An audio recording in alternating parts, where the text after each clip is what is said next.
folks, today I'll be teaching you how to construct a tangent on a circle. A tangent to a circle at a given point on the circumference. Now the first thing is you need to have the circle, so this is the given circle here. Now the next stage is to extend a line from OP outwards. So basically let's choose our point, let's call this point P.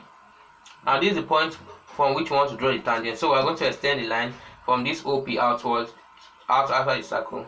So when we extend it outwards, now the next stage is with the center P and the radius OP, draw an arc to cut the extended line at A.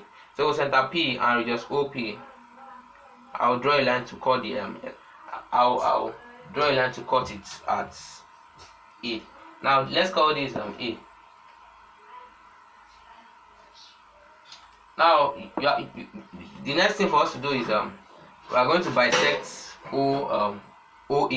Now you open your compass to more than half of the distance, cut above, cut below, move to the next edge with the same radius, cut above, cut below to intersect the first cuttings. So you join them, and when you join those two lines, you will get a tangent that passes through the point.